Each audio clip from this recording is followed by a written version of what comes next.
Today!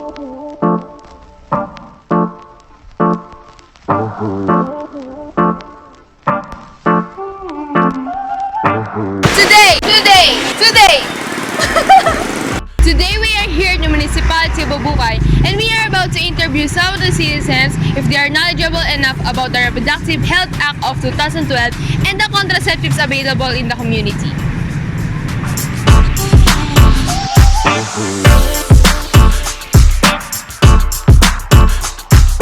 Ilan po yung anak nyo? 11.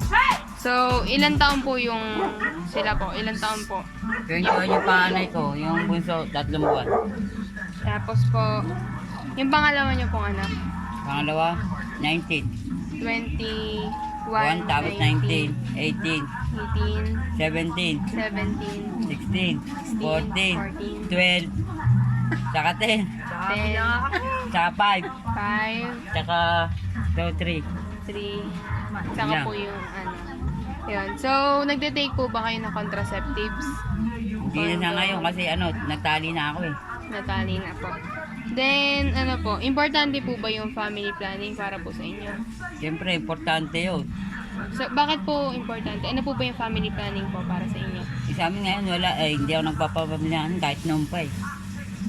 Kaya dumami ng ganyan. Wala ako nun eh. Pero okay lang po sa inyo na marami po yung anak nyo. Okay lang. Enjoy lang yun po. Sige po, thank you. So, how many child do you have po? Ilan po yung anak niyo? 3? Ano po, ilan taong po yung tatlo? Apo. Isa 14, isa 11, isa 6. Then, nagte-take po ba kayo ng contraceptives? Like, Injectable. injectable po. Then, ano po yung... So, importante po ba yung family planning? Importante naman sa akin. Para yung anak ko hindi sunod-sunod. Opo. Then, ayun po, para sa inyo po, ano po ba yung family planning? Para sa pagsusigurado lang sa mga anak na hindi sunod-sunod para hindi mahirapan sa pagpapalaki. Ayun naman ang akin sa family planning. Thank you po. Thank you. Ilan po yung anak nyo? Siyam yung anak ko yan. Ayan. Ano po yung mga edad po nila? Ay, isang 49. Matanda rin panganay ko. Then yung pangalawa Ate po, mo, si ate mo, ilang taon na si ate mo? 45 bata. 45. Ayan. So, ano po, nagko-contraceptives po ba kayo? Na, pangit ka. Ano po, yung contraceptives po, condoms, hindi po. Na, So, mahalaga po ba sa inyo yung family planning? hindi na ako nag-aanak. Wala na ako asawa.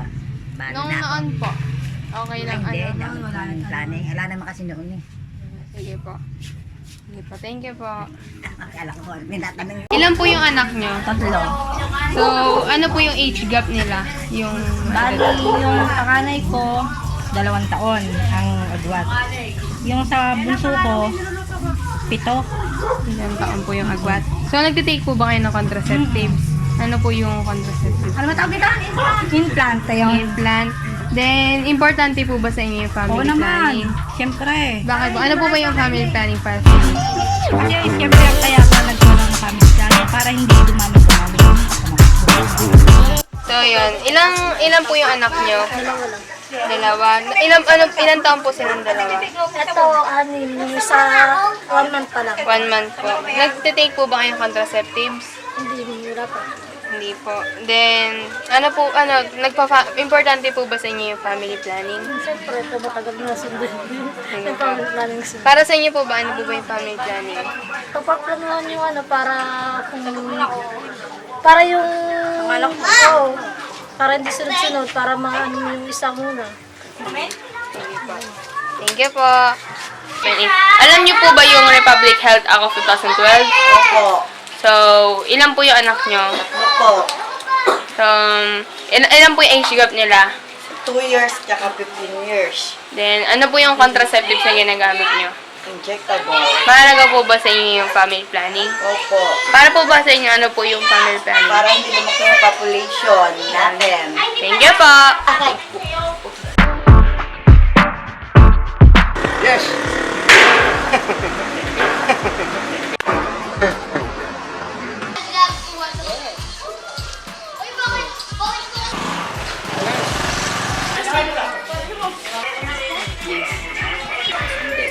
No. Kuya! Aware ka ba sa Reproductive Health Act of 2012? No. Aware ka ba sa reproductive health? Aware ka? Bakit? Aware ka ba? Hindi daw siya aware.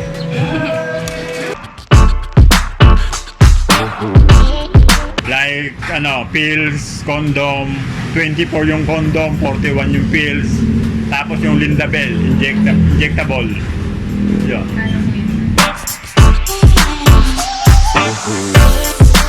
The Responsible Parenthood and Reproductive Health Act Law 2012, informally known as Reproductive Health Law RH Law, is a law in the Philippines which guarantees universal access to method on contraception, fertility control, sexual education, and maternal care.